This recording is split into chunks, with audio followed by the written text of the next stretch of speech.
So we've worked together for 6 months. The goal was to lose fat, build muscle, get stronger, feel better. Do you remember what weight you started at and what weight you are today? Yeah, so I started at 265 and today I'm 235. So I've lost a little bit over a pound a week.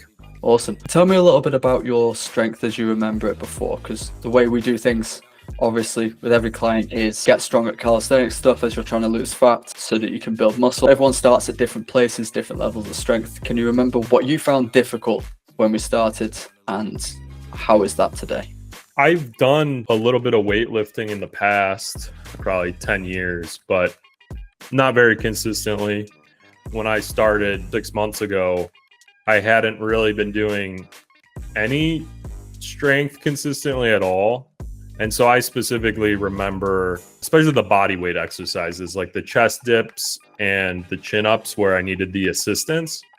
I just could barely do them, right? I think I was using definitely over 100 pounds of assistance, probably 150 pounds of assistance. We talk about how the central nervous system gets stronger as well, not just the muscles. I think my central nervous system just did not have the capacity to really do the exercises. And that just quickly, week over week, I could see my body just responding more to what my brain was telling it to do, right? So I think the question was just how much stronger did I notice? The fact that I can do these body weight exercises at all now without assistance, I think is just a massive shift from where I was 6 months ago. Bulgarian split squats, for example, an exercise that for the lower body, I think is probably the most important exercise to do. It's going to improve your hip dexterity. It's going to improve upper body stability, grip strength, unilateral work for the legs. How do you remember starting off with those? And if you can remember, what weight are you currently doing? Right now, I'm doing 30 pounds in each hand for a total of 60 on the Bulgarian split squats. I could probably do a little bit more, 35 or 40.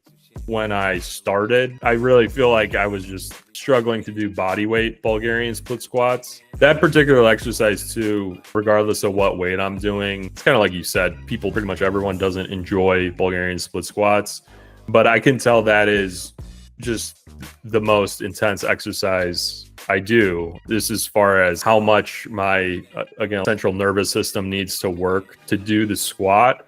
And when you are sore after that, it's usually a pretty satisfactory soreness. It's the worst exercise in terms of how it feels, but it's also the best because the benefit you're getting for it and the stuff that you don't have to do now that you're doing that, which is another reason why we can do this more, what other people would refer to as minimalistic style of training, where you only have to do 3 days a week. One of the big things that I remember when you came in was energy, how you were feeling, your mood, your attitude. It was struggling from how I remember. Tell me a little bit about how that's changed. What you'd even say was the main cause of it improving. It's an interesting question. I think it was probably the impetus for me jumping in and doing this was not just energy levels being low, but also just the sense of having all of these things pile up, personal to-dos and work to-dos, and just sort of feeling like barely getting by every day. I think that's directly related to energy, but for me, it kind of showed itself as just a constant state of being overwhelmed.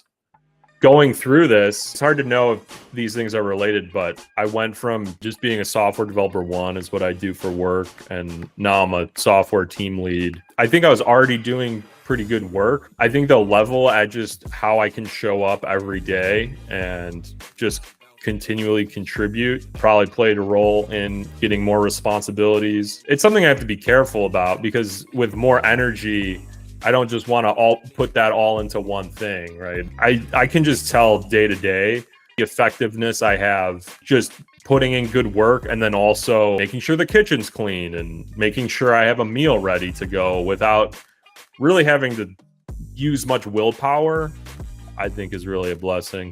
The clickbait title comes to my mind. I lose fat, can't stop working now. It is hard to pin. Is it the improved habits? Is it the carry over to that? Is it having more energy because physiologically you're not carrying around as much fat, or because you're fitter and so you just can do more? Is it the food that you're putting into your body impacting serotonin production and things like that? We can't measure that, but all that really matters is that we do the right things, we get the result. I'm glad to hear that happened.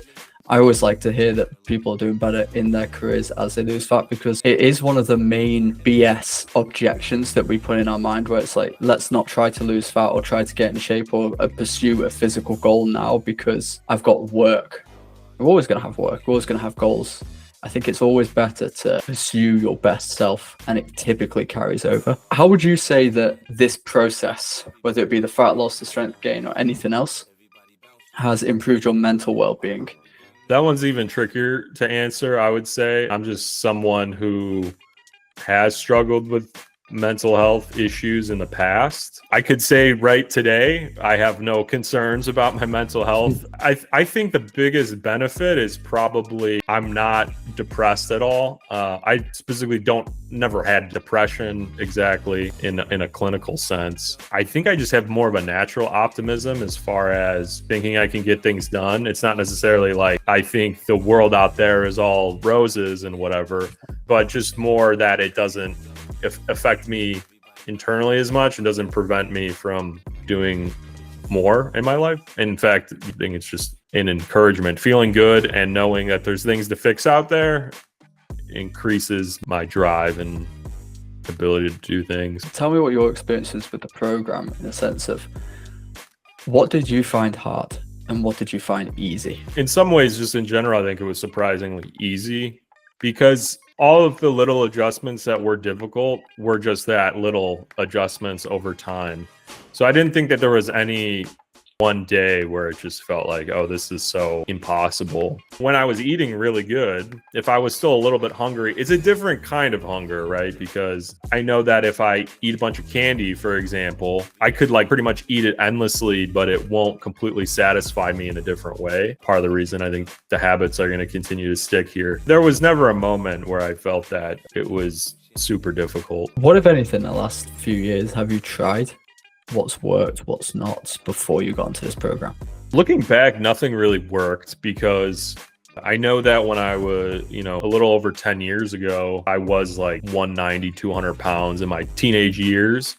And so that pretty much calculates that I was gaining 5 pounds a year over time. And so I'm sure if you looked at a graph, it would be a lot of ups and downs, but I think we were really stopping the inevitable here. Historically, I tried paleo and keto at different points. It was pretty extreme. A lot of the times I didn't have a full-time job. I don't know. You can kind of do a little bit of crazy things. I think I even tried carnivore at one point. A lot of the diet fads, they all revolve around this idea of whole foods and lower carbs, which is not always like the worst strategy, right? What we're doing here is way more maintainable and enjoyable and realistic, etc. No way I can really rationalize them in retrospect. I remember I would have to go to the office every day. I'd be like, when I was trying to eat healthy, like have like meat patty with cheese, and you microwave that and it stinks, and Yeah, I don't miss that really. I get the idea. Everyone wants to systematize fat loss and make it a couple of simple rules, and that's all it is. And the reality is that there are individual differences, not so much in the physiological. They are still there in the physiological, because there can be different ways that we process foods. For example, like the nuts thing, if some people will pass through some of the calories, but if you process it, then you can absorb it all. So that makes people think, okay, I'll just only eat unprocessed foods. But there's always a lot of work to do when there's a lot of fat to lose. It's not just the physical. I don't like saying it's the mental. I prefer the behavioral. We can split it into different sides. There's the approach, there's the accountability, and there's the behavioral side of it. Which of those would you say is the most important for unlocking the results for you? I think that, just personally speaking, the three pillars that you need to sleep good, you need to eat good, and you need to exercise good are pillars for everybody that everybody should live by. I think for me, like going through this 6 months and really making the change that I needed to make, I think probably the most helpful thing was working through the little life things with you that may have been like, okay, here was my sleep habits last week, exercising in the morning versus the night, or if I'm going to meditate. It honestly, sometimes it's not even the exact answers. I think just that process of figuring it out in real time had the most impact for me, because at the end of the day too, I think this is something you said, is probably a lot of your clients eat different foods. Sure, you wouldn't be completely against trying to help someone who's vegetarian, right? That's going to look way different than... I have vegetarian clients. You can work around anything. It's, in my opinion, it comes down to the behavioral side of it. If you're missing nutrients, let's say you don't eat red meat, you're going to be a little bit low in iron. You don't eat fish, omega-3. We can supplement these things. We can get them from, you know, not as bioavailable sources, but they are there. Every single time that someone says, oh, I can't do this or I can't do that, it's just an opportunity to find the way around it.